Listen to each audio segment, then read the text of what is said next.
আচ্ছা, আমরা সকলেই জানি যে বন্ধুদের সঙ্গে তর্ক করে মানিক বন্দ্যোপাধ্যায় সাহিত্য জগতে পদার্পণ করেছেন। কিন্তু আমি আজকে আলোচনা করব যে নিছক শখের বশে একজন লেখক লিখতে শুরু করেছেন এবং তিনি যথেষ্ট জনপ্রিয়তা অর্জন করেছেন এবং তার লেখা বই সকলেই জানেন। হ্যাঁ, বইটির নাম বলছি, সেটা হচ্ছে রবি জীবনী, লেখক প্রশান্ত কুমার পাল। তিনি কিভাবে এই যে রবি জীবনী লিখলেন এবং সাহিত্য জগতে তার আবির্ভাব ঘটলো, তার ছোট্ট একটা ইতিহাস আপনাদের সামনে উপস্থাপন করব এবং রবি জীবনী সম্পর্কেও আপনাদের সামনে কিছু তথ্য উপস্থাপন করব, যেগুলো অন্তত আপনাদের ভালো লাগবে। দেখুন, আমরা তো সবসময় এসএলএসটি পড়াশোনা করছি, পিএসসির পড়াশোনা করছি, কিন্তু একটু পড়াশোনার বাইরেও একটু অন্য যে পড়া থাকে তার ছোট্ট একটা নমুনা আপনাদের সামনে উপস্থাপন করব। দেখুন, নিছক শখে রবীন্দ্রনাথের জীবন ও সাহিত্য নিয়ে পড়াশোনা শুরু করেছেন প্রশান্ত কুমার পাল। তিনি পড়তেন, লিখতেন, যার ফলে কিন্তু তিনি রবি জীবনীর প্রথম 2 খণ্ড লিখে ফেলেন এবং সেই 2টি খণ্ড কিন্তু ভূর্জপত্র নামে এক প্রকাশনা থেকে বের হতে না হতে কিন্তু যথেষ্ট সাড়া পড়ে গেল। তবে একটা জিনিস আপনাদের জানিয়ে রাখি, এই রবি জীবনী কিন্তু নামটি লেখকের নয়, এই নামটি কিন্তু দিয়েছিলেন শঙ্খ ঘোষ। তবে শুধু তিনি নাম দিয়েই যে তাকে সাহায্য করেছেন এমনটা নয়, শঙ্খ ঘোষ কিন্তু তাকে নানাভাবে সাহায্য করেছিলেন। এছাড়াও আরও অনেকেই তাকে সাহায্য করেছে, বিশেষ করে কলকাতা এবং শান্তিনিকেতনের অনেক ব্যক্তি কিন্তু এই প্রশান্ত কুমার পালকে এই এত বড় কাজের জন্য কিন্তু সহযোগিতা করেছেন। হ্যাঁ, এইবার এর ভাগে একটা জিনিস জানিয়ে রাখি, এই যে তথ্যটি কিন্তু আমি পাচ্ছি সেটা হচ্ছে পিয়ন থেকে প্রকাশক বাদল বসুর লেখা একটি গ্রন্থে। তো যাই হোক, যেটা বলছিলাম যে রবি জীবনীর জন্য তিনি কিন্তু 1985 সালে আনন্দ, রবি জীবনীর 2টি খণ্ডের জন্য তিনি 1985 সালে কি পেলেন? আনন্দ পুরস্কার লাভ করলেন। এরপর তিনি 3য় খণ্ড থেকে পর খণ্ড লেখা শুরু করলেন এবং প্রত্যেকটি খণ্ডই কিন্তু প্রকাশিত হয়েছিল আনন্দ পাবলিশার্স থেকে এবং 9টি খণ্ড তিনি লিখেছিলেন। আর একটা জিনিস আপনাদের জানিয়ে রাখি, প্রথম এবং দ্বিতীয় খণ্ড যেটি ভূর্জপত্র থেকে প্রকাশিত হয়েছিল, সেই বই দুটিকে তিনি কি করলেন? পুনরায় পরিমার্জন করলেন এবং ছাপাতে দিলেন এই আনন্দকে।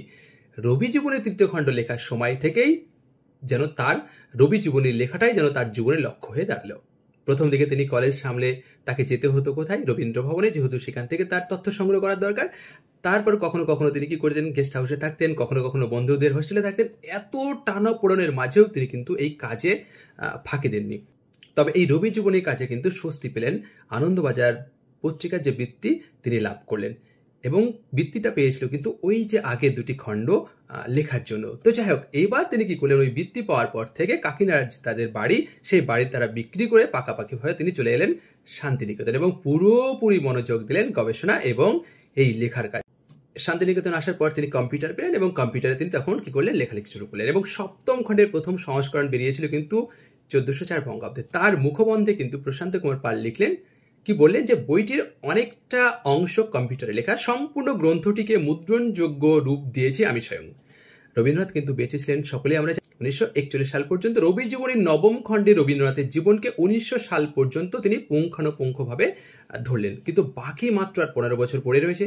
আর ঠিক সেই সময় যে তিনি আর করতে পারলেন না, কারণ তার সেই সময় ক্যান্সার ধরা পড়ে আর এই কাজটি তিনি অসমাপ্ত অবস্থায় রেখে দেন। তবে একটাই আমাদের ভাগ্য ভালো যে এই অসমাপ্ত কাজটি কিন্তু সমাপ্ত করেছেন অভিক কুমার দে, আর এই কাজটির দায়িত্ব কিন্তু অভিক কুমার দেকে দেন শঙ্খ ঘোষ। এইরকম আরও একটি অসমাপ্ত কাজ কিন্তু আমরা বাংলা সাহিত্যে পেয়েছি, সেটা হচ্ছে সমরেশ বসুর দেখি নাই ফিরের মতো একটা অসমাপ্ত রচনাও কিন্তু আমরা পেয়েছি। তো যাই হোক 2007 সালের 27 নভেম্বর মারা গেলেন প্রশান্ত কুমার পাল। এরপর কি হলো? বাংলা একাডেমিতে তাকে নিয়ে একটি স্মরণ সভা হলো এবং সেই সভায় স্মরণ নামে একটি পুস্তক প্রকাশিত হলো এবং সেই পুস্তকে বা সেই বইটিতে প্রশান্ত কুমারের যারা বন্ধু বা তার পরিচিতরা তার সম্পর্কে অনেক স্মৃতিচারণা করেছেন। এটা আপনারা দেখলে বা চাইলে পড়তে পারেন, স্মরণ বলে গ্রন্থটি। আর সেখানে কিন্তু শঙ্খ ঘোষ একটি একেবারে হৃদয় বিদারক একটি কবিতা লিখেছিলেন প্রশান্ত নামে। তো যাক, এই ছিল রবি জীবনীর ছোট্ট কিছু তথ্য। যদি ভালো লেগে থাকে অবশ্যই আপনারা একটু অন্যদের মাঝে শেয়ার করুন। আর যারা আমার ইউটিউব চ্যানেল নতুন, অবশ্যই আপনারা একটু চ্যানেলটি সাবস্ক্রাইব করে পাশে থাকুন। আর ভালো লাগলে অবশ্যই লাইক কমেন্ট করুন। ধন্যবাদ।